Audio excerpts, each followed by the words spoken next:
is 4 years younger than Corley, though they were contemporaries in the amateurs, almost fought each other in the National Golden Gloves in 1995, but Judah lost in the semifinal to divert from that matchup.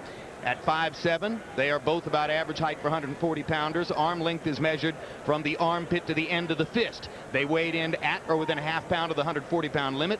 Neither has put on a lot of weight coming into the fight tonight. They're in good shape. Rules of the bout with our unofficial ringside scorer, Harold Letterman. The Zeb Judah-DeMarcus Corley fight is scheduled for 12 rounds using the unified rules that you see on your screen. Jim, real quickly, the 4 criteria that the judges will use to score each individual round: clean punching, effective aggressiveness, ring generalship, and defense, with a strong emphasis on clean, effective punching. Jim. All right. Thank you very much, Harold. Zab Judah, Brooklyn, New York product, friendly with a lot of the other big-name fighters who emerged from Brooklyn over the years, notably his good buddy, Mike Tyson. Long layoff, 1 year since he scored a victory over Omar Weiss of Argentina. Big fight for Zab in something of a crossroads tonight. What happened to him in the Zoo fight was very simple. He hit Zoo with some cracking good punches. Zoo kept coming. Zoo hit him with a cracking good punch, and he went, and then went berserk. And his reputation went from that of an exciting young fighter to a punk with a glass jaw. Tonight he has a chance to start restoring himself as a serious fighter. His father, Yoel, was a multiple-time world kickboxing champion. Zab has long been groomed to be an outstanding fighter. Nobody's opinion of Judah is higher than his own. He's the one who adopted the nickname Super Judah, and sometimes, at his best moments, he looks good enough to live up to it. The holy grail in this division is another fight with Costa Zoo. Judah wants it, so too does DeMarcus Corley, and Corley will be the man in line if he can get past this guy tonight. Before his fight with Zoo, Judah said, "This is for everything. The winner is the champ. No chance Zoo would give him another shot."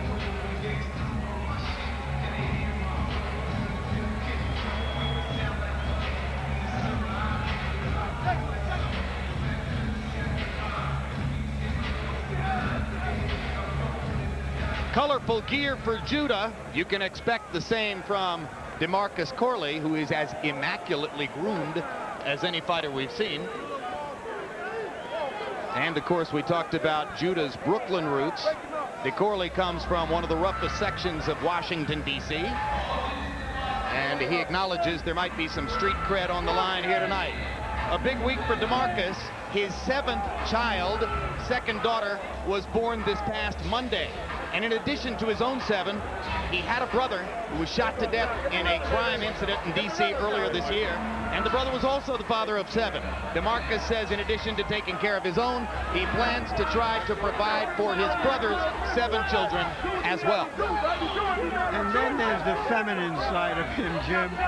He looks a little like Queen Nefertiti here in this outfit that he designed.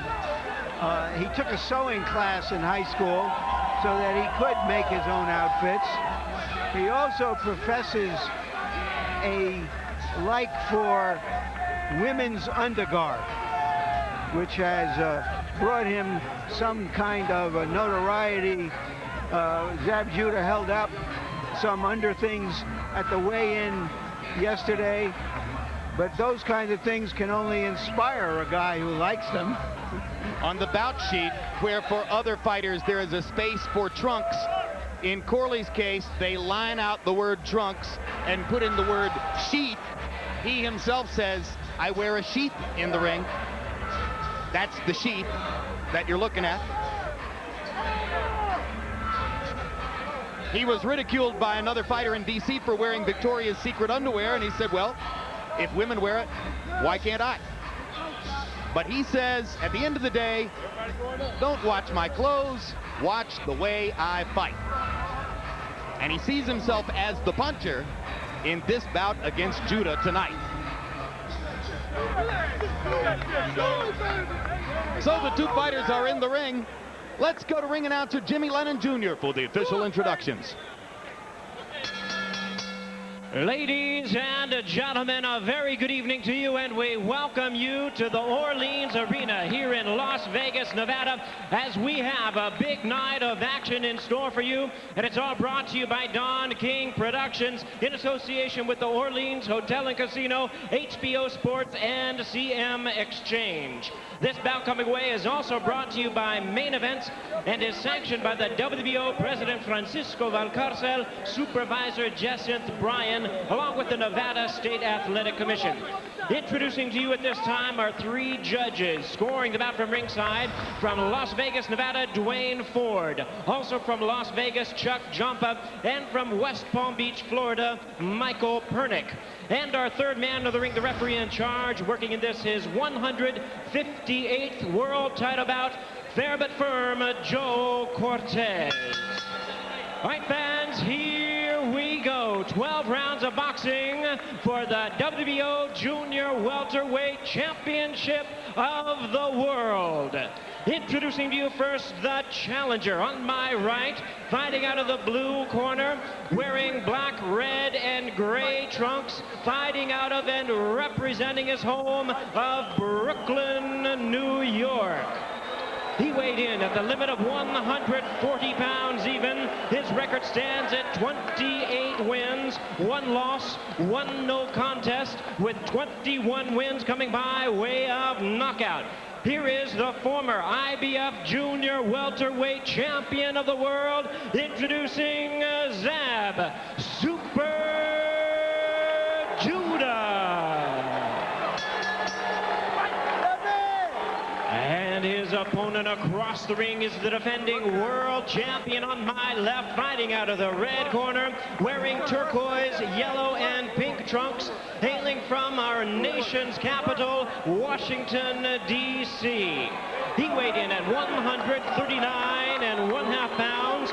His record stands at 28 wins, 1 loss, 1 draw, with 16 wins coming by way of knockout. Tonight, ladies and gentlemen, he is making the 3rd defense of his title. Here is the WBO Junior Welterweight Champion of the World, introducing DeMarcus Chop Chop Corley.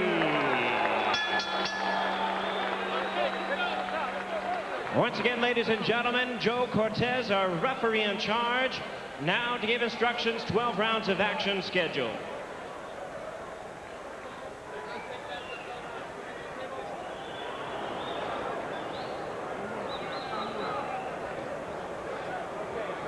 There you go. They got 1 and 1. All right, come in.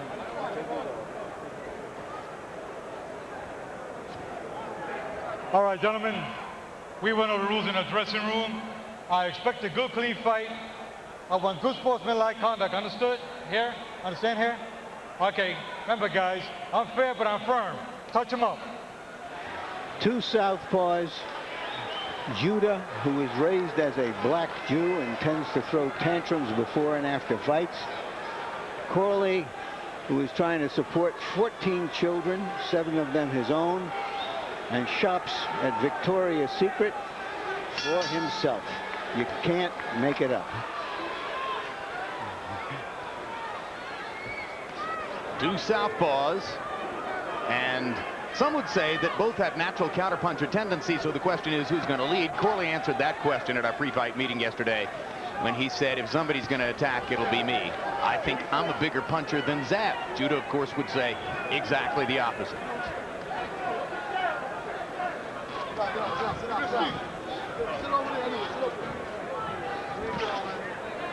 Both these guys shave their eyebrows. That's not a good idea.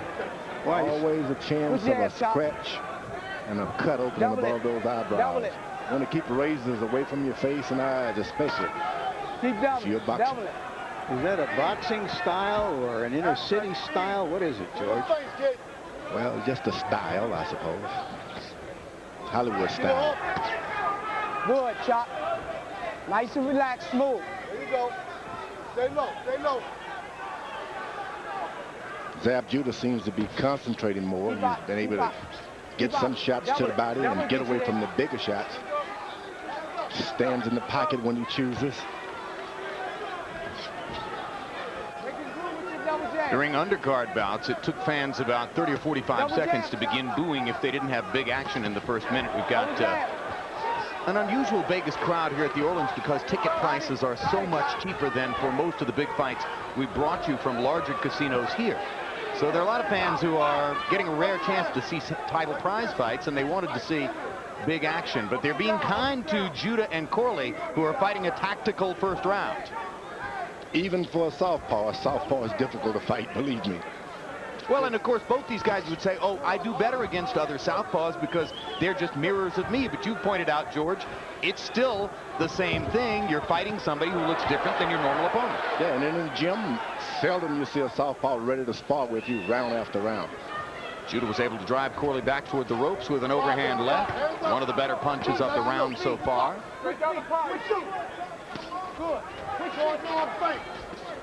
Corley reaching with a left, short with both of them. Judah jabs him to the body to move him back.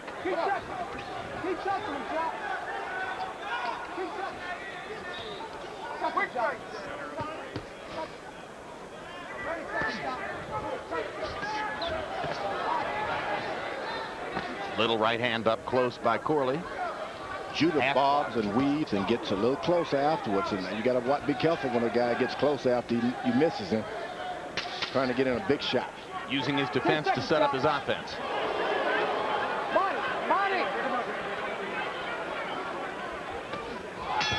Judah with a huge left-hand swing at the end of the first round. Grazed Corley, didn't really catch it. Man, you know what? That was a good round. But you got to double on your jab. He's trying to counter with his left hand, right? So throw a little short hook with that, okay? Relax a little more, but I want you to relax with good pace. You hear me? Always touch him. Touch him to the body, touch him to the shoulder. Break his rhythm. All right? Take a deep breath.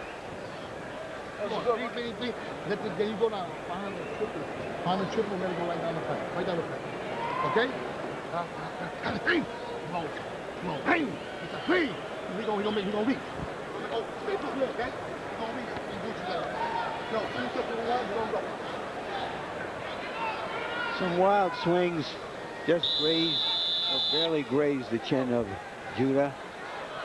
Judah is a much more stable fighter than he used to be. He's not using his legs much, not dancing around a lot, staying close to his opponent. What he's doing, and you really can see, Larry, he moves his right foot to the left and to the right of his opponent, which is footwork indeed, but it does not a lot of bounce to it.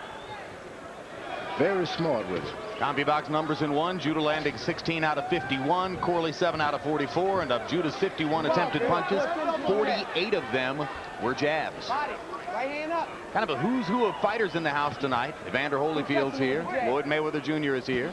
Bernard Hopkins is here. Haven't seen whether Judah's good friend Mike Tyson's in the house. There are a lot of fighters on hand to watch what's going on. Chris Bird, of course, is here. I don't think he ever misses a prize fight. Keep over that jab, Dab. Keep that jab going. Right. Just like that. Look. You can clearly hear Zab Judah's dad, Yoel, in the background, telling Zab to keep the jab going and occasionally telling him to stay low. Corley again trying to wing some shots upstairs, and Judah gets a chance to counter with the left hand and lands it. Now Judah in a more offensive position as he lowers his hands and begins to attack a little bit. Use your jab, Chop. Use your jab. Quick feet. None of that started to shake Corley at all. He came right back, got right back on his balance. The instinct of a guy when he starts clowning like that is to clown back with him. He didn't do it. Corley threw a left to the body. Missed with the right hand upstairs. Corley is smart. Keep touching the body. Keep touching the body. Keep touching. Turn it over top. Good. Left hand to the body by Corley, and now he goes back upstairs and starting to get closer to landing one of those shots. Uppercut misses for Judah. Corley bangs to the body 1, 2, 3 times.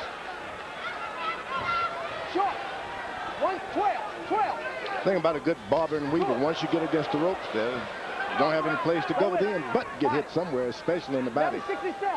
Judah's making that mistake. Corley ripping Judah to the body again. Right hand shot there. And the uppercut attempted by Judah, blocked by Corley. Good defensive stuff on the inside by DeMarcus Corley. And another right hand to the body. Misses with the left upstairs. This is the test of conditioning now. Corley can keep him up against the ropes, hitting him every now and then. He can do good. Corley's trainer, Bernard Roach, telling DeMarcus to stay to the body.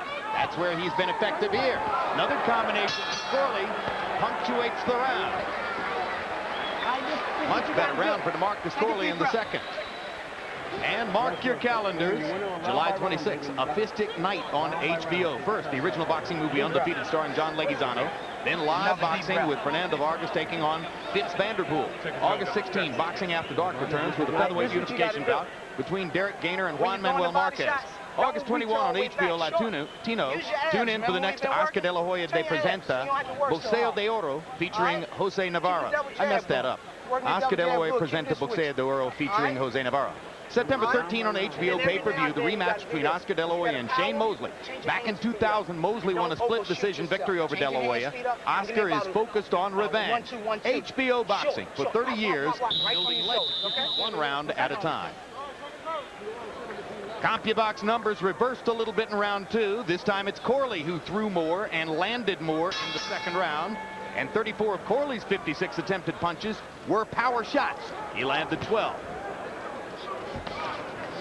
Corley's right hand to the body was really the weapon that he got going in the second round. The thing about Corley is he's so confident. You can't shake him. You make him miss, gets right back in front of you. Judah landed a reaching left hand. And what you do is try to shake those guys, make them do something that they ordinarily don't do so you can hit them in. Judah hasn't done that yet. He can lose his confidence by taking those punches on the ropes.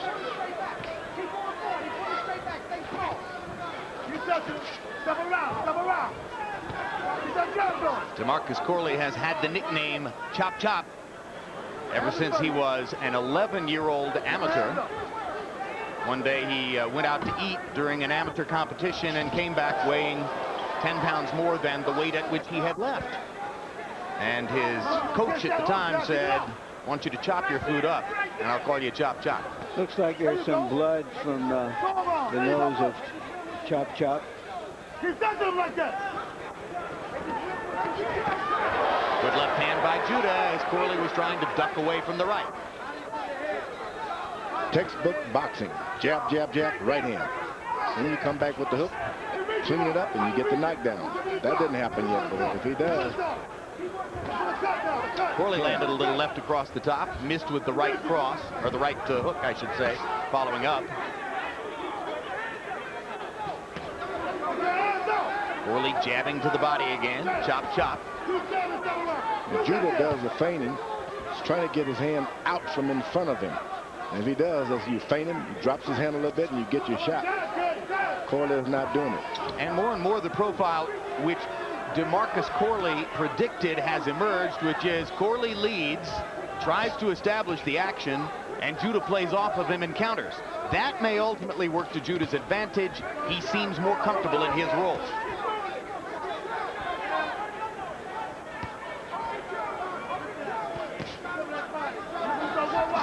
Judah's even jabbing to the chest now. That's where you really get some progress, when you jab the guy to his chest. Now Corley starts throwing left hands upstairs and lands the second two after missing the first. Not big shots, just getting a little leather on it.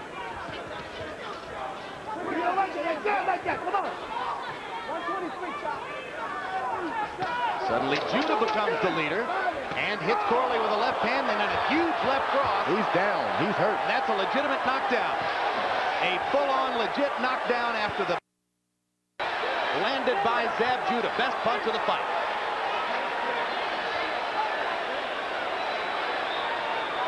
Corley acknowledging it.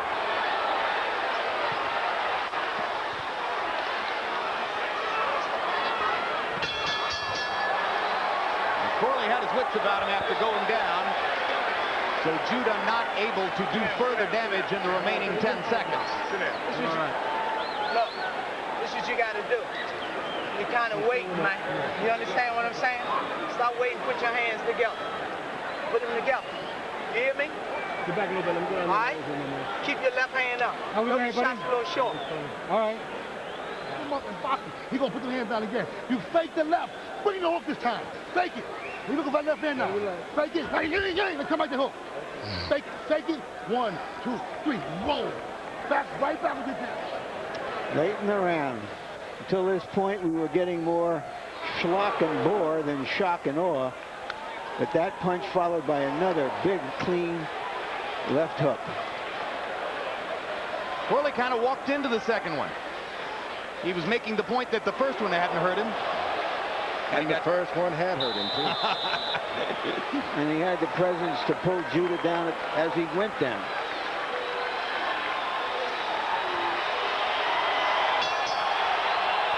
When he fought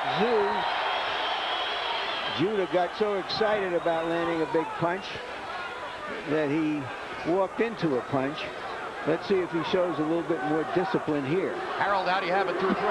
Okay, Jim, 2 rounds to 1, 29-27, Zeb Judah. Jim, I got to tell you something. You know, in that third round, I got a funny feeling that was an awfully long round. I thought I heard the 10-second warning at the point where Zeb Judah knocked him down. So that means when Corley got up, the bell should have rang. Be as it may, you got to give Zeb an extra point for knocking a guy off his feet. Zeb won the first round. I like the hand speed of Zeb Judah so far. Very quick hands, good punching. And the word from the truck where they have stopwatches is, you're right, Harold, the round was about 10 or 15 seconds longer than expected. I have the fight 1-1-1. I thought neither fighter did enough to win the first round. Bottom line is the fight at this moment boils down to Judah knocked Corley down in the third round with a big left hand. Now he was able to bring all of that together with those jab, and right hand. And he's got to go right back to what got him there. Don't jump off and start feinting with hooks. Go back to 2 or 3 jabs, and that right hand is left hand is waiting for you all night. If Judah can understand that. There it is. Don't get wild. Just set it up. If you can do it all night, be confident.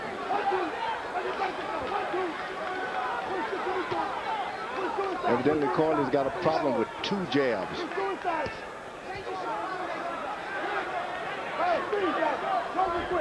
There's the footwork with Judah.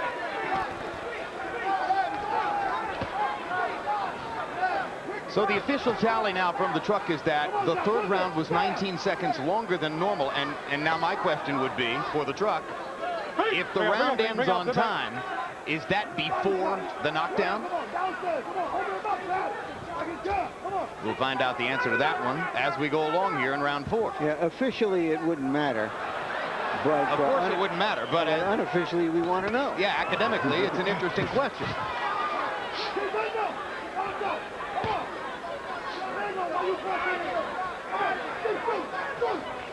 Oh, stop!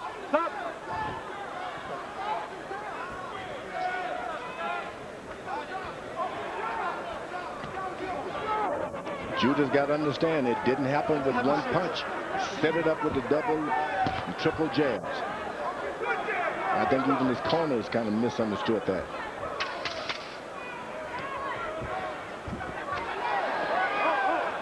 Corley chasing Judah into the corner, but not able to land any punches. Judah has shown almost too much self-discipline in that round, not trying to really test Corley again. He's doing that waving back. What I want you to do is take his body. And as these two guys fight at 140 pounds, Ricardo Mayorga warms up for the defense of his 147-pound world championship. Mayorga with his trainer, Hector Perez, in their dressing room, waiting for his second crack at Vernon Forrest. He knocked him out in the third round, January 25 in Temecula, California, and has told anyone who will listen that he'll knock him out in the second round tonight. Whatever are the 20 best quotes in boxing this year, Mayorga may have issued 19 of them or so in the last week. That's why I pumped 3, 4 jabs. All right? Keep cutting. Trying to make up for the vacuum of quotes from Vernon Forrest. And incidentally, the academic answer is that the knockdown happened before the 3-minute mark. So the overextension of the round has nothing to do with the fact that Judah was able to knock Corley down. He did that within the originally anticipated 3 minutes of the frame. Harold Lehrman is chomping at the bit to give us more information. Go ahead, Harold. Now, you know, look, Let me step on our foot, all right? Watch that. Let's go. like I've always said, you can't be saved by the bell, okay, in any round. Now, DeMarcus, we heard the 10-second warning. DeMarcus Corley went down. Let's say he's down for 8 seconds, for example. At the time he gets up, when a referee cleans off his gloves and it's time to box, that's when the bell should ring. So the bell should have rung at about 3 minutes and 5 seconds. They don't ring the bell at exactly 3 minutes when a guy's on the floor. They ring the bell when he gets up and he's ready to fight. In other words, when the referee cleans off his gloves and determines that he's able to continue. That's when they should have rung the bell. Thank you, Harold. Stop. Let him out clean. One of the stories of the fight through the first 4 rounds, Judah landing his jab with much greater frequency. Judah 41 out of 162 jabs, Corley only 18 out of 113. So Zab has been the master of the space between them, and that helps to account for his edge in the bout. Zab Judah turns almost ordinary when he stops using that little jab. He's waiting for something to happen as he get hit himself. Once he starts working that jab, put a distance between the talent as far as I'm concerned. Keep that jab going. Corley just can't deal with the jab. Particularly when Judah, as you pointed out, George, particularly when Judah doubles up on the jab. That's when Corley seems not to know what's coming next. That's the problem. Some guys are like that. You can jab them once, they can deal with it. But 2 or 3 jabs, they just throw everything they've done in training out. And like a lot of fighters, Judah will change speeds on the jab. Sometimes just sort of laying it out there like that. And sometimes he'll flick it a lot faster.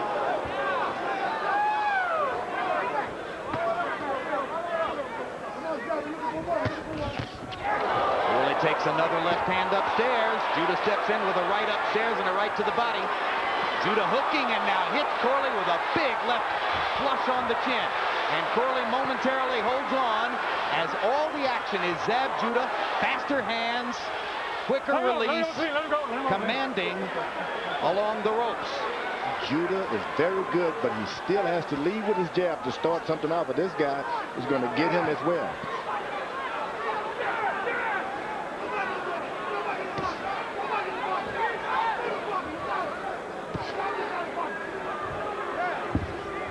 Corley's best round was the second when he focused almost entirely on Judah's body. He has not had any effective body punching since that time. And upstairs, Zab Judah is simply quicker.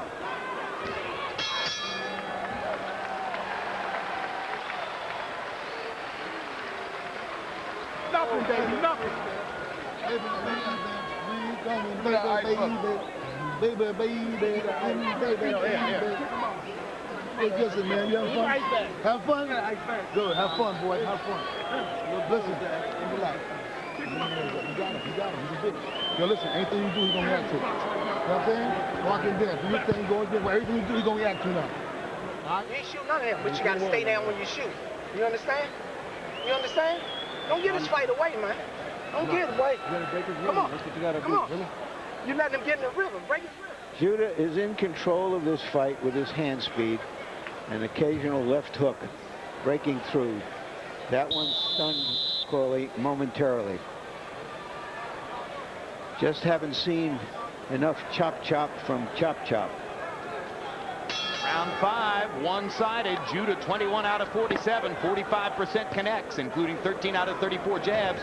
DeMarcus Corley only 6 out of 46.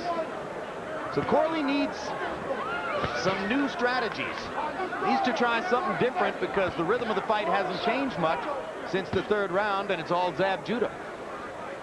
One thing about good boxers, they're so confident with their boxing ability, they will allow a guy after they knock them down to get back into the fight, because they let them hang around. Well, you saw the atmosphere in Judah's corner where his dad was singing to him, baby, baby, baby. Obviously, they feel as though they're so in control of the fight that Zab can just have fun out there. Zab with a little grin on his face as he doubles up on the jab again. We will not hurt the other guy. He will decide, look, I may as well hurt you. You're not doing anything to me. And I think that Corley can do this. He can get out there if he really wants and get a big shot. Unfortunately, he's not a big hitter. All right, bring out clean, let's go.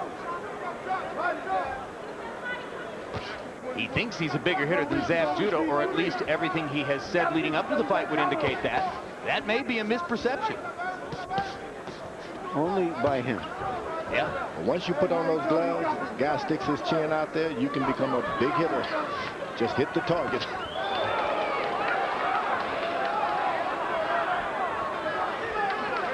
Judah bouncing. This is becoming a sparring session. That was that little left overhand. And that's Corley making it or rather Judah making it possible for Corley to hit him by dancing and clowning with his hands around his waist. Sometimes when you knock a guy down and you get out there and spend a lot of energy, you don't have anything else in you but what Judah is doing. Trying to pace yourself now to make certain that you can go to 12 rounds. Sometimes when you think the fight is easy, you get a sudden rude awakening. But Zab Judah seems convinced that this presents no problems. And Corley steps forward and hits him in the face with a left hand. Can't play in boxing. Oh, Judah said, yes, you can. There was the double jab, and something happened.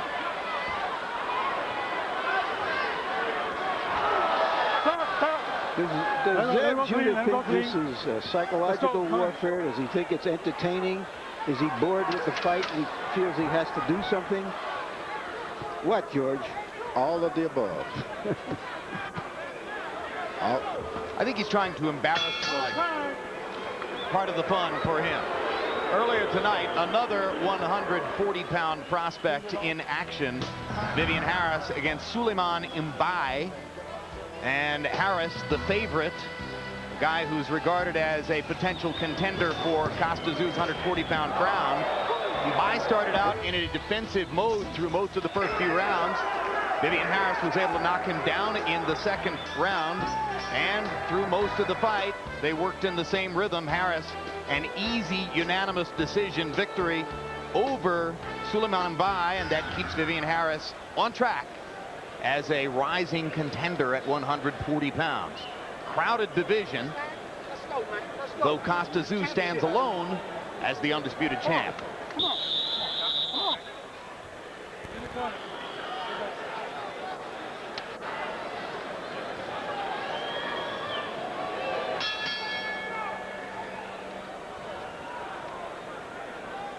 Round 7 begins. Harold, how do you have it through 6? You know, Chip, that was the best imitation of Roy Jones Jr. I ever saw in my life.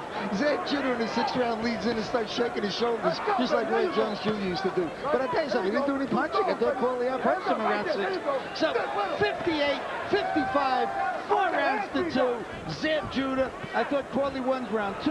Give him round 6 because at least he threw some punches, and the rest to Zab. Give Zab an extra point in round 3 for the knockout.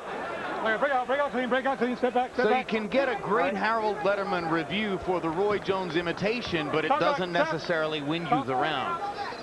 Instructive. Instructive.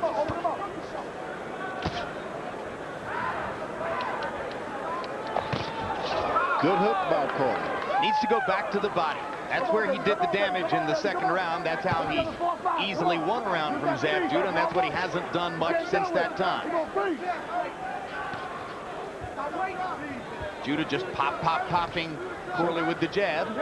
Sometimes one southpaw is bad enough.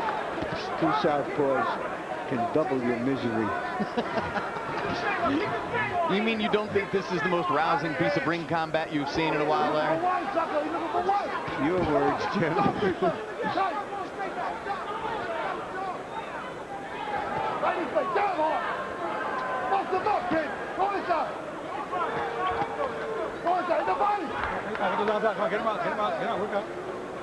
So you said something very interesting on the walk-in, Larry, when you said there's no way Costa would ever again provide Zab Judah a chance to fight him. I don't think he would. You know, Zab Judah would have to build up a tremendous reputation so that there would be a lot of money at stake. This kind of fight is not designed to build reputations and bring in crowds. Zab's style is not likely to ever galvanize the public in such a way that the money would become irresistible for Zoo. That's what you're saying? Yeah, and there are so many other, you know, potential opponents. Gaddy, among others. That's where the money is. Vivian Harris. He's going to have a rematch with Sharmba Mitchell early next year. And he's already about 33 years old. Vivian Harris just re-entered the ring, incidentally, or re-entered the arena wearing an immaculate three-piece cream-colored suit. I believe he may be the dressing champion of the division, or the dressing champion in street clothes, because, of course, I mean, look at the ring clothes that we're looking at in front of us. You know, Harris, should Judah win, Harris might be an interesting fight in New York. Both of them are from Brooklyn.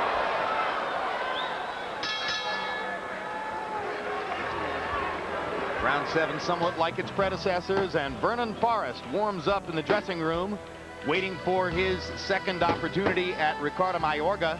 The first time around, Forrest says, I made every mistake in the book. I did not box with a guy who's not a boxer. I punched with a puncher. I brawled with a brawler. I slugged with a slugger. I won't do the same thing again. We'll see, as of course, Mayorga simply tries to impose his freewheeling, free-swinging, slugging style on the opponent, and has the kind of in-the-ring bravado that makes it tough to resist fighting him. 7 rounds in the books between Zab Judah, there on your screen, and DeMarcus Corley. Judah looking up to check his image on the Jumbotron. In the 7th round, Judah just 2 of 7 power shots through 43 jabs, landed 8. Corley 7 of 21 power shots. If Corley doesn't start taking some aggressive steps soon, the perception will be that he's just fighting out the fight and will accept a defeat rather than a knockout.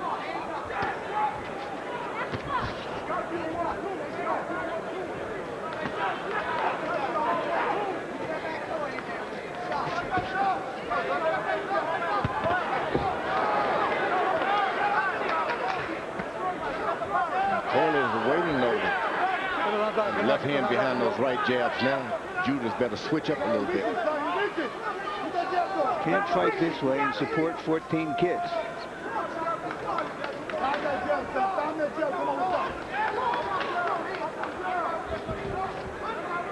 Let him out. Get it down, Doc.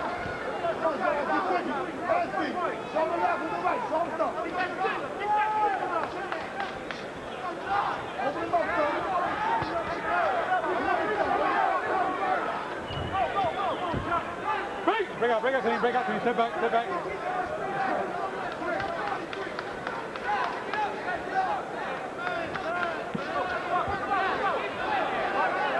All right, break out. Judah is a very close friend of Floyd Mayweather Jr. I understand that when he came to town recently, Mayweather picked him up at the airport. And we see some of the boxing mannerisms of Mayweather, who is a more classic boxer, better boxer really. But we see that Judah is applying some of those things, the way he avoids punches, the way he avoids combat sometimes, and sometimes the way he erupts.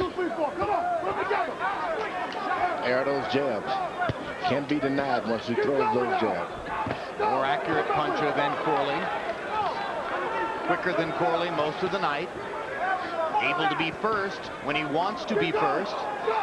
Able to counter Corley when he wants to go back and counter. Hold the head. Let's go. Keep your head up. Let's go. Corley has decided to be the counterpuncher tonight. He's waiting on Judah to do something, make a mistake so he can throw a shot. Well, sometimes you can wait 3 weeks for that to happen. Yeah, and then all of a sudden you don't have a title anymore. From about 15 rows back from the ring, Floyd Mayweather Jr. is standing and yelling instructions at Judah as Marcus Corley manages to hit Zab Judah with a right hand and drive him back into the corner, his best punch in a while. But under most circumstances, Judah would never be able to hear his friend Floyd Mayweather Jr. from that far away. You can see Mayweather standing back there. And Mayweather is urging July 26th, a fight-themed night here on HBO, Larry. First, the HBO original movie Undefeated, directed by and starring John Leguizamo. It's about a rising boxer and how he deals with his newfound fame. Then, live fights on Boxing After Dark. Fernando Vargas takes on Fitz Vanderpool in Vargas' first fight since his loss to Oscar De La Hoya last September. That's July 26th. Undefeated starting at 8 p.m. Eastern and Pacific. Boxing After Dark from the Olympic in Los Angeles at 9:45 with a raucous pro-Vargas crowd, all on HBO.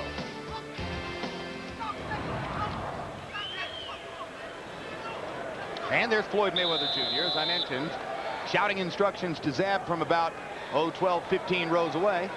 Under normal circumstances, Zab wouldn't be able to hear him, but the entertainment value of the fight has slipped to a level where maybe Zab can hear every word Floyd is saying, or at least some of it. And after that bad incident with the referee the last time, they put the best referee in the country, as far as I'm concerned, Joe Cortez, in the ring. And Cortez hasn't had much to do. There hasn't been a lot of clinching, and there certainly haven't been any misbehaviors. Judah's standing flat-footed now, looking like he wants to maybe test Corley.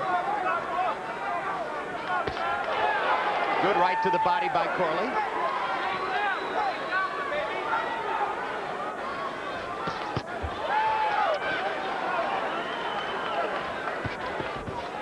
One, two, three jabs. Corley can do nothing other than just go back and look at Judah.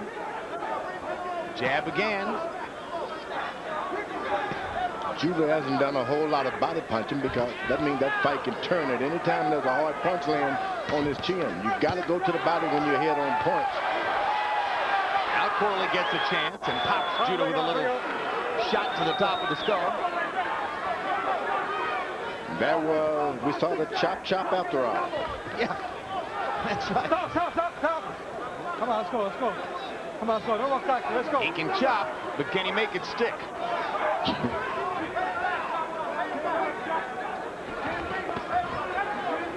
Judah got lazy. Allowed this guy to take heart. Let it go, clean. Come on, guys, you got to get it sloppy now. You're getting sloppy. Let's go. Even the referee is a critic here, telling the fighters you're getting sloppy. Oh, he meant about throwing shots awkwardly behind the back, pushing. Get on. They had been pretty correct until now, holding behind the head.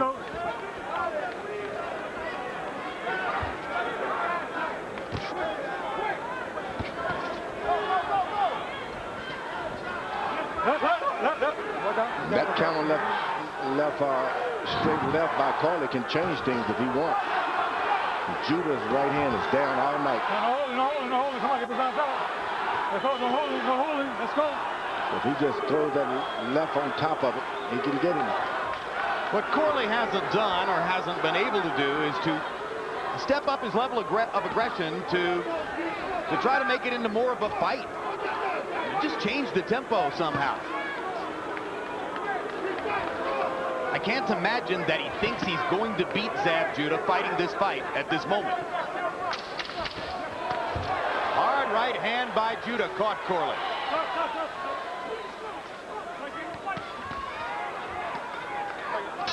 We told you it was a crowded division, the 140-pound weight class. Larry Merchant, give us a look at some of the bigger names. Consensus of the top experts, Costa Tszyu is the champion. He'll be fighting a rematch with Sharmba Mitchell. Judah and Corley in there. Gaddy is now high on the list. Vivian Harris has cemented his position tonight. And also two new ones. Paul Spadafora, who formerly held the lightweight belt, is moving up to this division.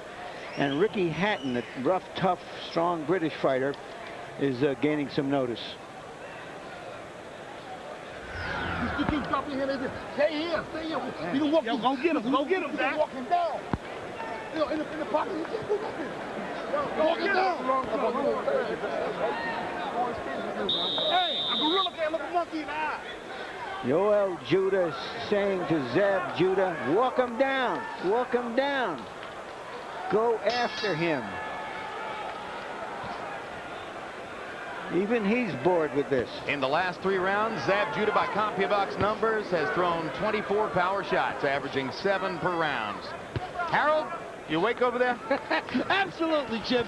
87-83, 6 rounds to 3, Zab Judah. Jim, I'll tell you something. One thing that impresses me about Zab Judah, he snaps the right jab. Southpaws notoriously push the right jab. This kid's got real good snap, real good hand speed. That's clean punching. Clean punching is 90% to scoring. Zab Judah is really scoring nicely with that right jab. He works it up and down. That's fact. Southpaws don't like to snap those jabs. They really don't. Why is that, George? They're always trying to make the other guy snap so they can counter him. But that is the point. Well, Zab Judah is snapping his right jab. Also because when they fight conventional fighters, the theory... Oh, that hurt. That hurt.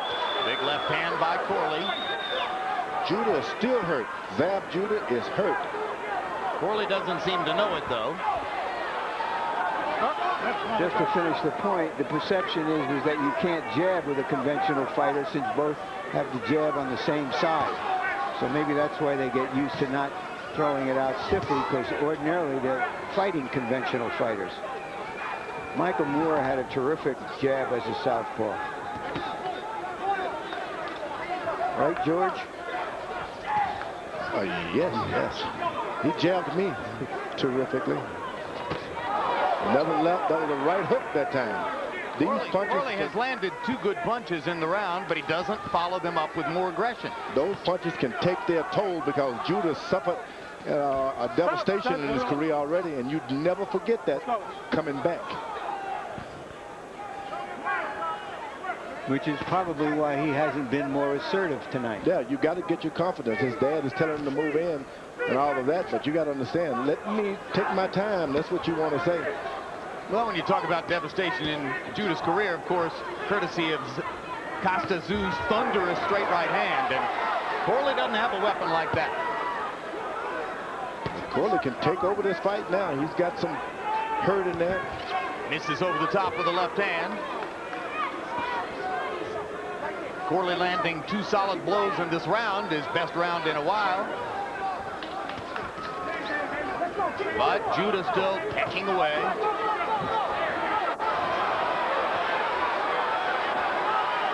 Judah's got his mouth wide open. That's not a good sign.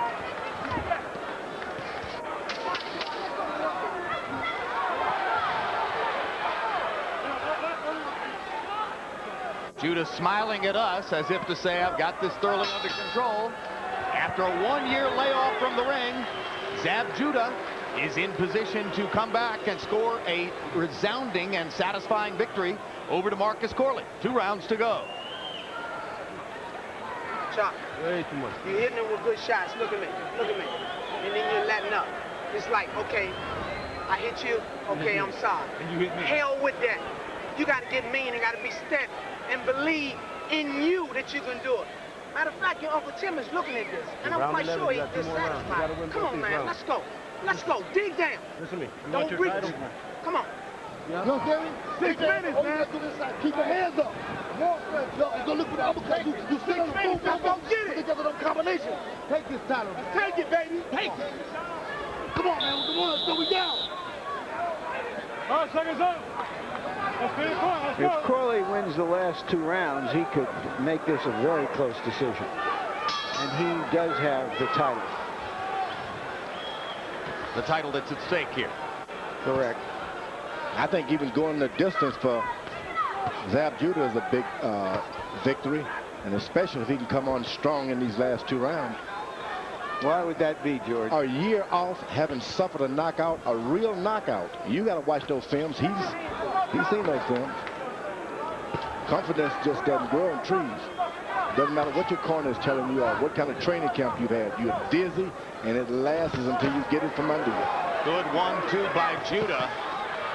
And another combination there as Corley ducked in. Zab Judah going back to the accurate punching, which typified his dominance of the middle rounds, and throwing more power punches suddenly in this round. But those jabs are landing right on the button for Zab Judah and knocking Corley back and forcing him to reset his offense every time Judah pumps the jab into his face. I think Zab Judah's corner should just let him pace himself. Just tell him, get out there, get some points. Don't push him. Let's go. He's doing it anyway.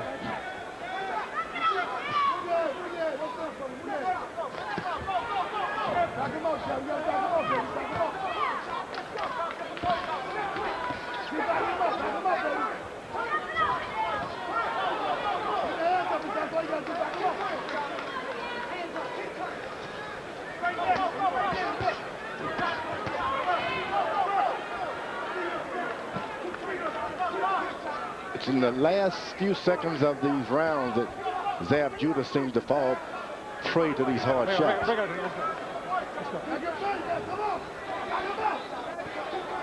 The best thing is to be a soldier, meet the guy in the middle of the ring, and so when the fight progresses, you are still in the, away from the ropes.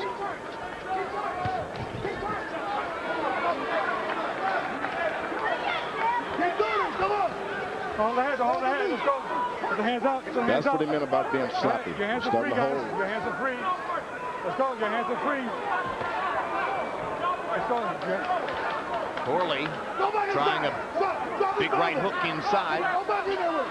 Partially landed it. But DeMarcus Corley has never really been able to hurt Zab Judah in the fight. And Judah did knock Corley down in the third round. And that is a big key to the working margin that Judah seemingly enjoys. Corley is so successful when he goes with that overhand left after the jab that Judah throws. Corley missing, and Judah following up with some excellent punches to the body and to the head. Zab Judah's had a very good round here in the 11th. Trying to finish strong, as George Foreman said would be an accomplishment following the one-year layoff. Come on, man. Come on. This is it, man. Let's go. He's right there. You see, open up on him. Straight off free. Open up. No, let me look decent. Let me look decent. No, you're right. Listen, you keep your hands. All you gotta do is keep your hands right here. The dog's like, yeah. Keep the jab in his face. Keep touching him with that jab, baby. Let's take it big, Zab. Big round. Stay on the round. Baby. Look, I want to play. Okay, this is the last round. We touched him up. Last round, right? Come on. Let's go. Need this one. Come on, man. Come on. Come on. Everything, all of it. One round. Round 11, and a round that you might think DeMarcus Corley badly needed, and certainly his trainer Bernard Roach seemed to be telling him that before the round. Corley landed just 7 out of 55 total punches. Judah was 14 out of 53, seemingly widening his margin in the fight. Harold Letterman, how do you have it come to the 12? Okay, Jim, 7 rounds to 4, 106, 102, Zab Judah. You know, Jim, it was very interesting. I mean, Zab Judah had this fight won. All of a sudden, in round 9, he stops fighting. I mean, he just let Corley back in the fight in rounds 9 and 10. But then, like you said, he had a big 11th round to win that. So Zab Judah sitting at a 4-point lead on my card based on clean punching. I have it a little closer than that, but and it would take a knockout on my card to beat Judah, and that doesn't look like it's going to happen. I think if Judah can just land 5 or 6 shots here, now his star is back again. Back in the big time. Seems to be ahead on points, and he's still the aggressor.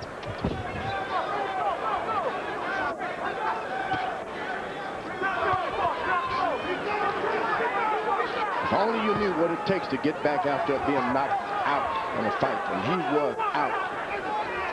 He was knocked out in November of 2001, then the 6-month suspension. He finally came back June of last year against Omar Weiss of Argentina and knocked Weiss down. That was the first time that Weiss had tasted the canvas.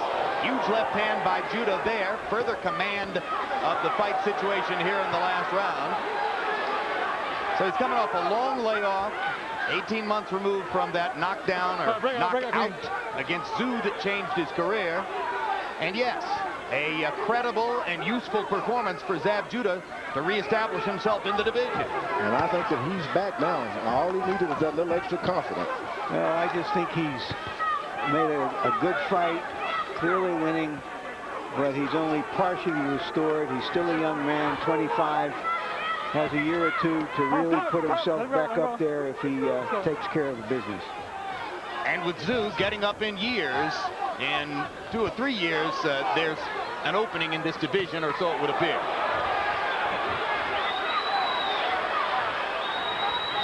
Corley just never found a consistent tactical strategy, a consistent bent that would have given him a chance to change the fight. And I'm not sure that he really tried hard enough to do anything really different. Got to give it to Zab Judah. He's smart. Boxes when he wants, brawls when he wants, backs away, footwork. He's the complete package. You never know how these decisions are going. You never know.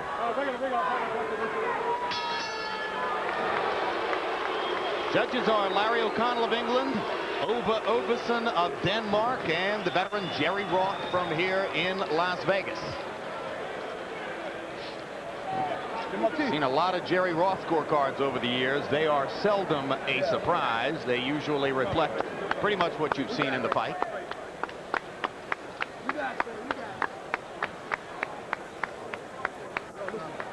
Here we are with a champion, maybe behind, maybe keeps his title, maybe the other guy didn't do enough in a lot of the judges' eyes. I think that last statement is right on the money, George. DeMarcus Corley goes into that 12th round. He's got to know that he's losing the fight. Throws 49 punches, lands 6. Never really leaped in and started throwing everything, brawling, just trying to change the tempo and the progress of the fight. And you got to do that at some point. You got to do it. Even though you're a champion, you still got to fight. And we mentioned the 3 judges for this fight. Oops, I totally screwed that up because I gave you the judges in Mayorga and Forrest instead of the judges who are scoring here. This is Chuck Jampa, Dwayne Ford, and Michael Pernick of Florida. Pernick we don't know that much about. Jampa and Ford, of course, are 2 very respected, longtime veteran judges here in Nevada. So a big surprise would be even more surprising with the panel of judges we got going here. And once again, let me just correct myself. Larry O'Connell, Ove Ovesen, and Jerry Roth. That's the second fight. The one upcoming between Mayorga and Forrest. Our judges here are Jampa, Ford, and Pernick.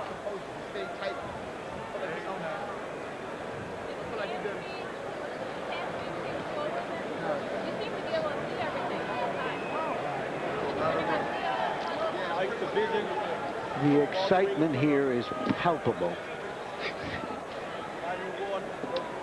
Jimmy Lennon Jr. is ready with the official decision. Ladies and gentlemen, after 12 rounds of action here at the Orleans Arena, we go to the scorecards. We have a split decision. Here are the score totals. Judge at ringside, Dwayne Ford scores about 115 to 112 in favor of DeMarcus Chop Chop Corley. Judge at ringside, Chuck Jampa scores about 115 to 112 in favor of Zab Super Judah. Judge at ringside, Michael Pernick sees about 115 to 112 in favor of the winner and new champion Zab Super Judah.